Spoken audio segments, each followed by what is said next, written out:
Alrighty, and now I'd really like to show you guys some examples of Old and New World tarantulas that we have here in the store. So, one of my favorite examples of a New World tarantula is the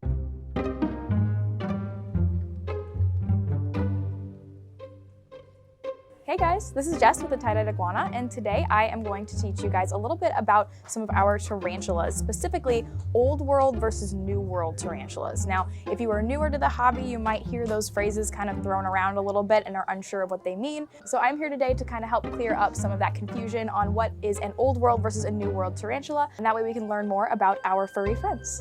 The main difference between our Old World and our New World tarantulas is going to be the geographic location in which they come from. So that's basically the world part of the Old and New World tarantula.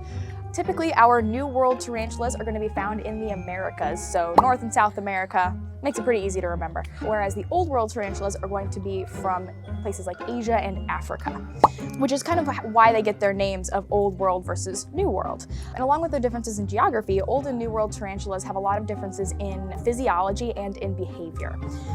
One thing that a lot of people hear, if you do know the differences between an Old and a New World tarantula, is their difference in temperament. Now, typically, Old World tarantulas are seen as being better for more advanced keepers, as they can be a little bit more aggressive, whereas New World tarantulas can be a little more docile or easygoing for newer keepers.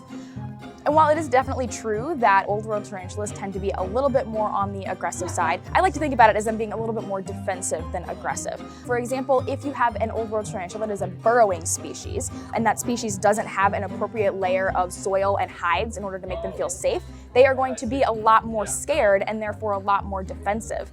And the main difference between the two is that the Old World tarantulas are a little bit more likely to show their defensive behaviors than the New World tarantulas are. For each of them, their number one response is going to be to run as opposed to any other more offensive behavior. When it comes to fight or flight, flight is usually their method of choice, but that isn't always an option, which is why evolution has equipped them with some really, really cool defensive physiological traits in order to protect them.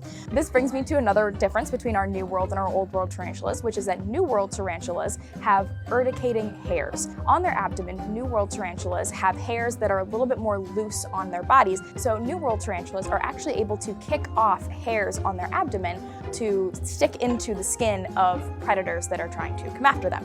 When they are stuck into the skin of a predator or a keeper trying to change their water dish, they can be very irritating, and some keepers have actually described that over time, after a lot of exposure to these hairs, it can become a lot more irritating than it was at the beginning.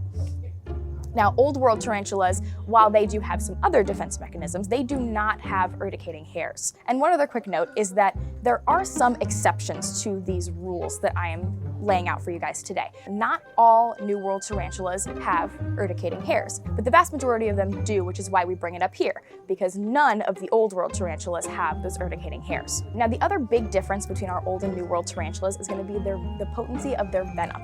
Most tarantulas do have a venom of some kind. However, with New World tarantulas, the venom tends to be a lot less potent and a lot more akin to a bee sting. With Old World tarantulas, their venom tends to be a lot more potent, and it's hypothesized that this is because they live in an area with more predators, and so they need a stronger defense mechanism.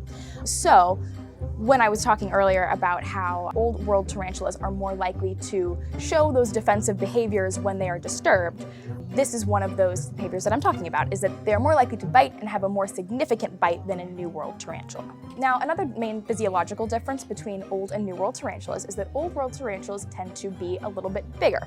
Now, again, overall, there are some exceptions to this generalization. For example, the Goliath bird eater is considered a New World tarantula.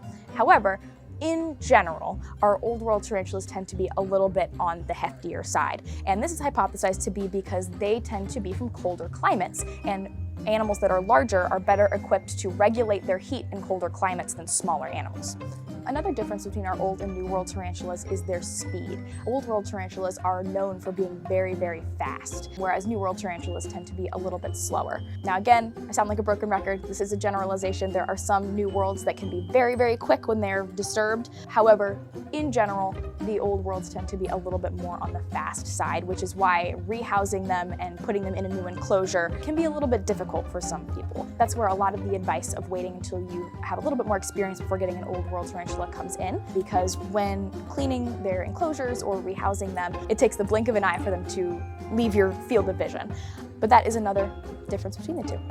Now, one other thing that I do want to mention, and I touched on this a little bit earlier in the video, is that it's really, really important to listen to each individual animal. Not every New World tarantula is going to be extremely docile. Not every Old World tarantula is going to be extremely aggressive. There's a lot of middle ground in between. What we're talking about here today are generalizations that tend to encapsulate most of the individuals in those two groups, but each individual animal is going to have its own personality, its own likes and dislikes, just like cats, dogs, and people. I encourage everybody to get to know their animal on an individual level, regardless of the other information that they learn.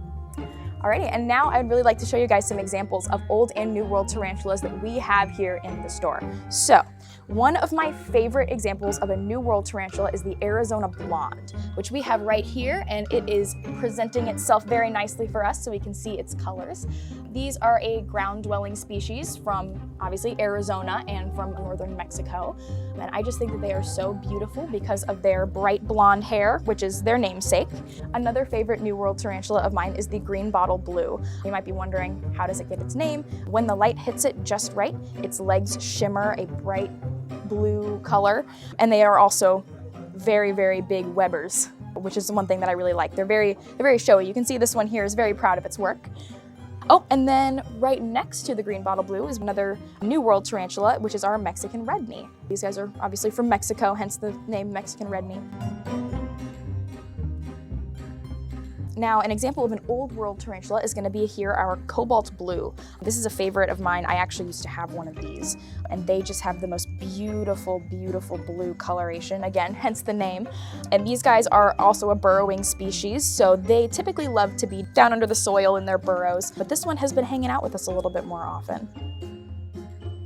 And the last Old World tarantula I wanted to show you guys today is the ornamental starburst baboon. There's a lot of variety in the baboon tarantulas, and they are typically all Old World. This is an example of one right here. This one is on the wall for us to see. This one's a little bit small right now. It's kind of young. Thank you guys so much for joining me today and learning about our tarantulas. If you'd like to see any of them in person, stop in and see us in the shop. Otherwise, you can follow us here on YouTube, Instagram, Facebook, TikTok, all of the things. Thank you guys. Have a great one.